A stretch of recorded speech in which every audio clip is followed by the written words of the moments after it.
Hello and welcome to the Critic and the Fan podcast. I'm David the Critic. And I'm Adam the Fan. And today we're going to be talking about two feature films. It's the 50-year anniversary of Jaws, which was released in 1975.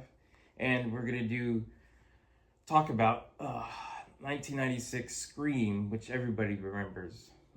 Big hit back in the 90s. Right. But to start this podcast out, we want to dedicate this podcast episode to Charlie Kirk, who was assassinated September 10th last month. Our hearts go out to his family, his followers, Turning Point USA, his wife, kids. We wish them the very best. Okay, now to get on with our first film, we're going to be talking about Jaws. Talking about Jaws. Okay. Jaws is the great granddaddy of all modern blockbusters. This is one of that set the new template for how movies were made and distributed. A big part of this was the unprecedented release strategy of now, it might sound crazy, but releasing it into as many theaters as possible. I know I'm stating the blindly obvious here, but you got to remember that back then, movies were released in a much smaller scale, mostly relying on word of mouth and limited releases. The other part of this is that it popularized the high concept film. In other words, this is an easily digestible concept that you can mass market to a wide audience.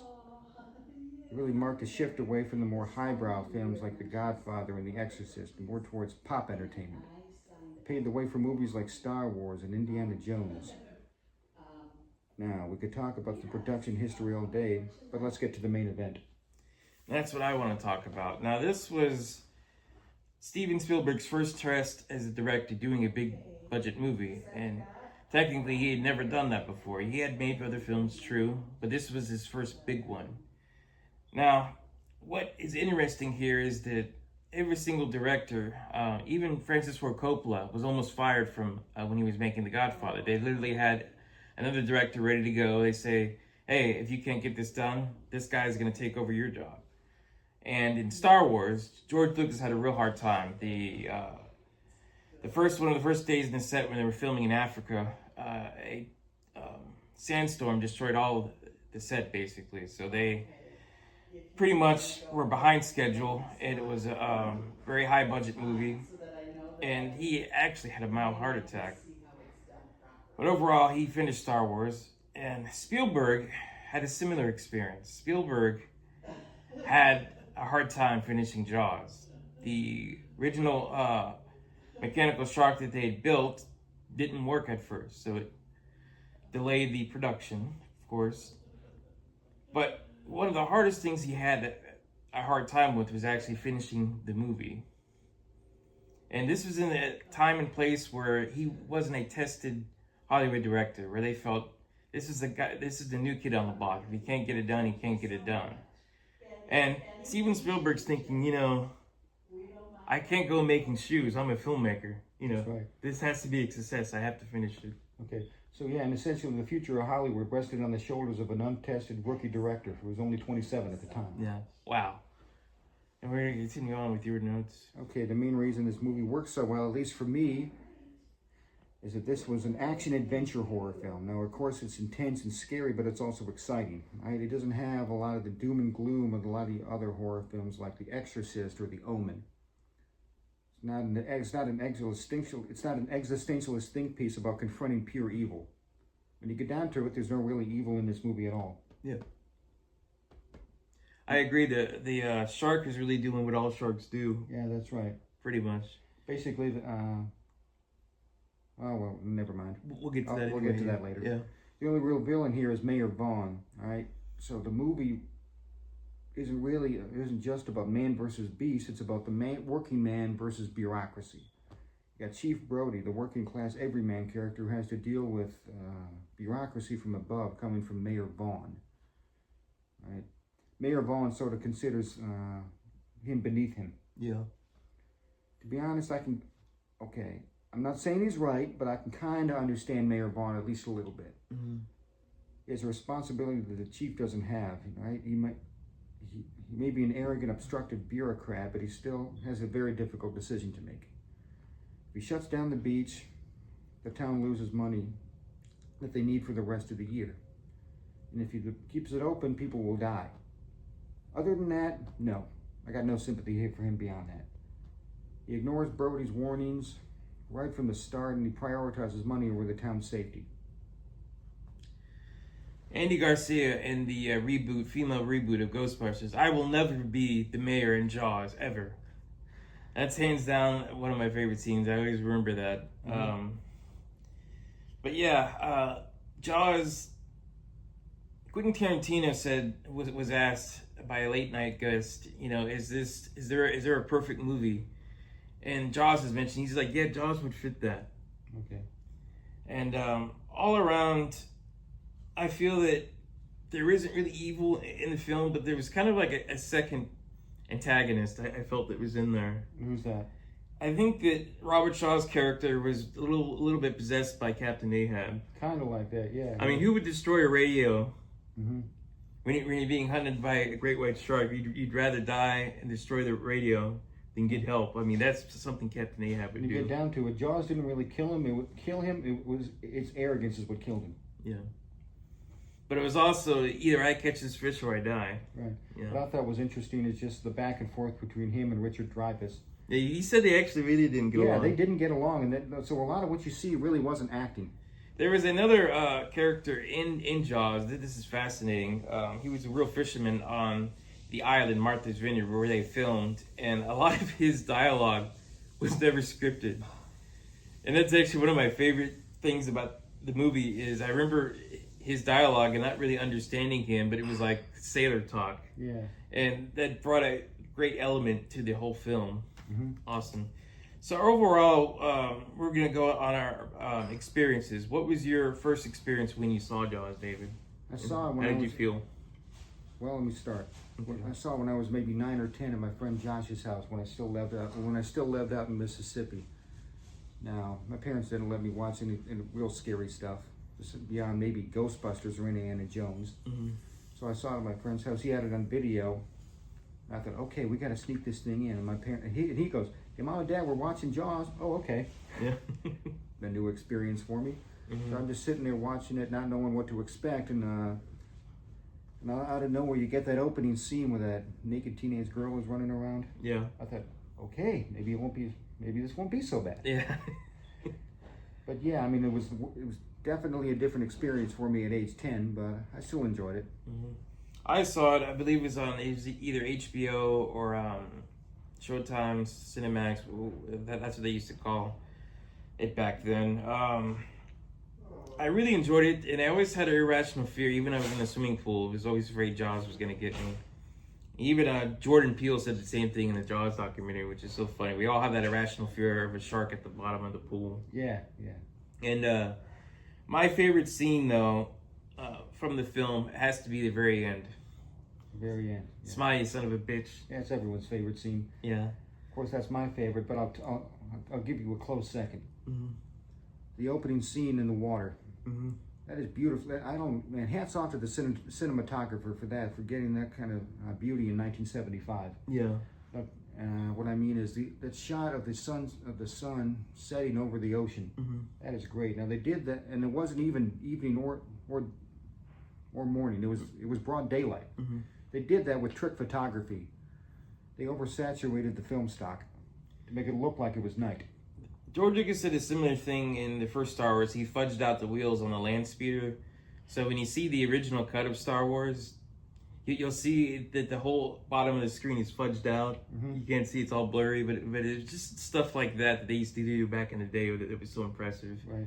And like I was saying about that scene when the sun is setting, it's almost the calm before the storm. Yeah, very much. It's the same thing Craven did in a lot of his movies, like Scream. Mm-hmm.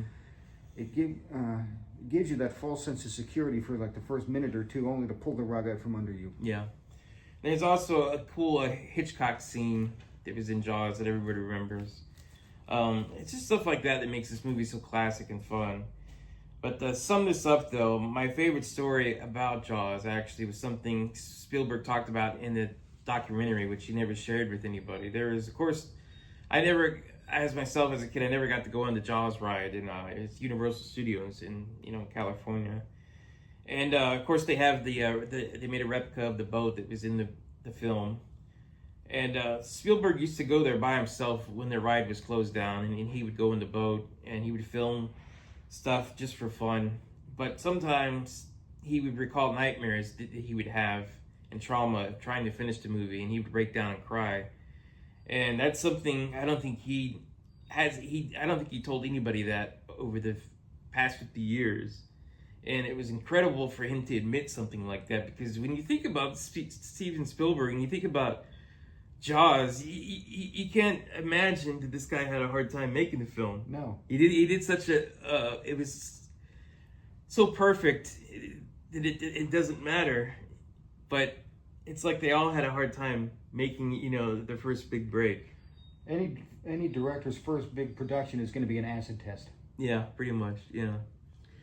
So all around, if you have any comments or memories of Jaws, please share them with us. We'd love to hear it, and please hit subscribe. Now we're going to talk about Scream. Now, moving on to Scream. Scream is Craven's meta masterpiece. Now, it may not be the first movie ever to attempt this concept, but it's definitely popularized it. Now, Craven tried something sort of similar with the meta construct in New Nightmare, but it just didn't connect with audiences the way this movie did. Now, some people complain that it ruined the genre, but hey, like it or not, a movie like this was inevitable. It's the end result of audiences in the late 80s and early 90s finally becoming aware of the horror cliches. Now, in my opinion, a big part of why the genre was so stagnant at that time is because Hollywood just hadn't caught up to how genre-savvy audiences were back then. And that sort of caused a disconnect, right? They had to spend years watching horror characters make the same dumb mistakes over and over again. But the brilliance of the script is that it's one of the very few where the characters know the genre. Too much beer. No, it's in and out. It's the element that really bridges the gap between the characters and the audience. With that cliche, it's one of my favorite is, "I'll be right back." Yeah, that's what I love the most. Yeah. Don't ever say back, because you won't be right back. Yeah. This is a great example of suburban gothic or suburban horror, whatever you want to call it. Mm-hmm. Just like Blue Velvet, it skewers the idea of suburbia as a safe haven. It doesn't take place in the backwoods of Texas or in the remote cabin in the woods. Thank God. Right? It's an area that's supposed to feel safe. That's what makes the movie so scary, right? It's the fact that it's the fact that evil doesn't always come from the outside. A lot of the time it can come from the people you see every day, the ones that you think are your friends. It goes back to that line from Goodfellas. Your murderers come with smiles. They come as your friends, the people who have known you your whole life. In this case, it's Billy Loomis, right? Craven likes to use these type of literary archetypes in his stories, and this one he fits the mold of the big bad wolf. Excellent. Yeah, he does. But the cool thing about is the Billy Loomis, well, you do find out halfway through the movie that, yeah, he is the killer. What you don't find out is there actually was a second killer. Well, and there's all kinds of clues to that. Yeah. Now, if you look early on, when Drew Barrymore's down for the count, she's been stabbed like Dracula. Yeah. She pulls off the mask. Yeah. And if you look, it's only something you notice on repeat viewing. She recognizes him. Mm-hmm. So that's one good clue right there. Yeah, I never noticed that detail myself, but you did. That's awesome. Yeah, that's right. That's what I noticed again, just watching it after all these years. Okay. Now, he's an outwardly charismatic guy on the surface, but beneath, he's a stone-cold manipulative psychopath.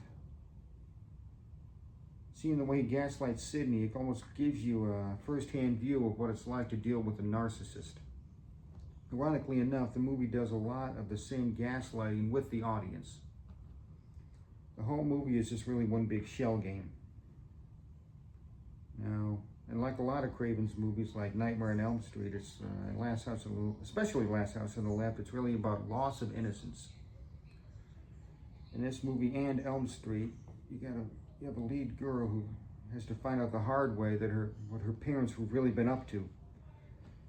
And in both cases, Sydney and Nancy's trauma represents the growing pains of transitioning into adulthood. Right? Sydney's mom was brutally murdered, but she still has to confront the hard reality that she really wasn't who she thought she was.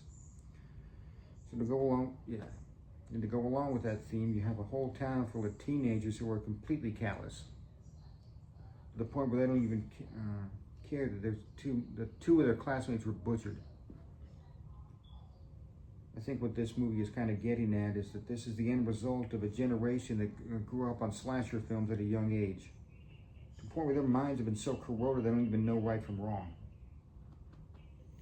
Yeah, it's evident in the film. I feel that this is like close to or almost a couple of years before Columbine happened. I was just thinking the same thing. Which is, it's strange, how sometimes movies, they sort of predict the future in a way. And this is almost what they talked about in the sequel.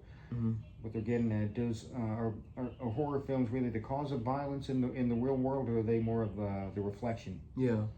I'm saying, in my opinion, they're more of the reflection. Yeah, I agree with that too. That's why Sydney stands out so much from her friends. She's a lot less callous about the other murders in the town. Right? She's experienced the kind of violence that they've only seen on video from the comfort of their couch. It's kind of like Billy says later to Sydney. It's all one big movie. Unfortunately, that kind of sums up the mindset of a lot of these characters seem to have. Where they almost seem like a less evil, deranged version of Billy. Remember that they find out the principal has been gutted and they're excited about it. Yeah. They drive off. Yeah. We got to see this. Yeah. Yeah. Essentially, it takes a very dark story and uses the meta dialogue to ground the story in reality. Right? These characters talk about slasher films almost the same way Dante and Randall talked about Star Wars. Yeah, excuse me, guys. What are you guys talking about? Oh, we're talking about the ending of The Empire Strikes Back and Return of the Jedi. It kind of reminds me of what happened in school. Me and my friends would talk about slasher films, and and that almost the same thing happened. Yeah. Excuse me, what are you talking about? Oh, we're talking about the ending of Elm Street. Yeah. It's almost like Clerks, where a lot of the appeal is just watching friends hang out and talk about horror movies. Mm-hmm. That's why these characters appealed to me so much when I was 17. They're less like the characters in a Jason movie and more like characters in a Kevin Smith or a John Hughes film, right? They're fully fleshed out characters with distinct personalities. They discuss horror films the same way me and my friends did when I was that age. Like so many other horror films around that time seemed to take place in a world where the genre didn't even exist, right? Mm-hmm. This one at least acknowledges how formulaic a lot of these movies are. So, the teens in this movie grew up in the late 80s and early 90s watching horror films on VHS and getting familiar with the horror tropes and cliches.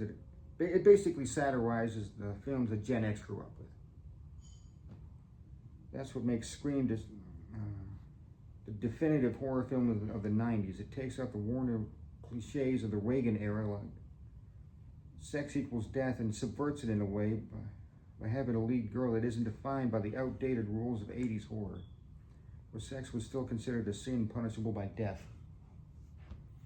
And there certainly was a lot of death in Scream. Yeah, so what are some of your favorite kills?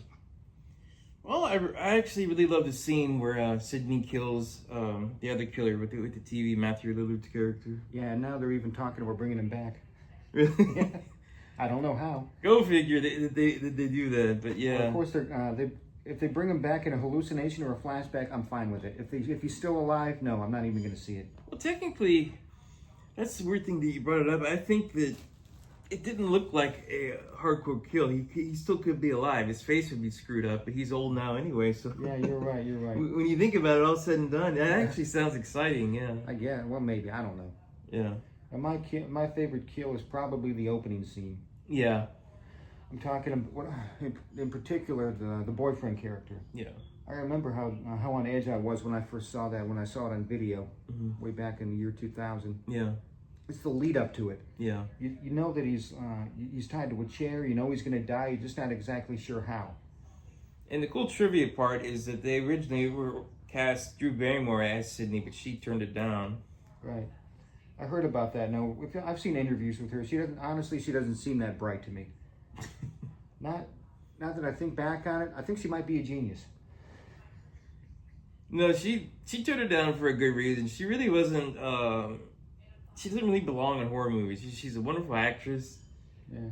But she's just known for romantic comedies, for dramas, but she's not a horror chick, you know. What I meant to say She's was not like Linda Blair, who actually had a cameo in the film. yeah, talking about the killers possibly being related to occult activity. Yeah. What I meant to say is that it was her idea to only do that opening scene and have Nev Campbell as do the rest of the movie. Yeah. And that's really what the movie. That was the signature scene in the opening. Yeah. It was a fantastic opening. So to sum this up, what is your overall favorite scene in the movie, Scream? I know it's to be honest, it's really Wes Craven dressed up like Freddy Krueger. Yeah, that was a cool cameo. That cracked me up. I remember when I first saw that. I actually never had seen that particular scene. I had forgotten about it until I watched it recently. This whole movie and that scene in particular, that's what made me a horror fan. That's what made me want to go out and see more movies like this. My favorite scene actually is Matthew Lillard saying, "I'll be right back," but then he also says, "Oh, my parents are going to be so pissed at me." And he gets smashed by the TV, but my mom always thought that was funny. She always liked Matthew Lillard. I always liked him too. Mm-hmm. But that film, in a sense, it brought horror back into the 90s as something serious, fun, and respectable. And what was best about it, what I remember, is that horror was unpredictable again. Right. It got to a point where it was so predictable it wasn't fun anymore. And I remember talking with my friends. I don't think I ever told you this, but I was in junior high. I remember we were all talking about, because Scream 2 was about to come out. We were all talking about who was the killer. And none of us were right. We were all wrong, of course. But we never thought about, it could be so-and-so's mother. But it's just goes to show, as the actual question in the first of the movie, it was Jason's mother that was the real killer in Friday the 13th. Right. It's just such an awesome film. And I realized after all these years watching it again, I fell in love with Nev Campbell all over again. Really? Always had a crush on her, yeah. Okay. I wanted to ask, do you think in reality Billy's character would probably be dating Tatum? Maybe, yeah. You think that's a bit more realistic? Yeah, in a sense. Yeah. Do you think, though, what is the news on the next Scream movie? Do you know? I know they're getting rid of Melissa Barrera because of the comments she made. That's and all I know about it. Jenna Ortega's not going to be in it as well. I don't think so. So I don't know what they finally got Nev Campbell back after they lowballed her on the last movie. Yeah, I did like the last one though with Jenna Ortega. Okay. I did too. Yeah, it had its moments. Mm-hmm. Well, that concludes our podcast. We're definitely gonna do another episode soon. And if you like this channel, any comments about Scream, anything, just comment and click subscribe. Okay. Well, I hope you enjoyed the show. See you next time. All right.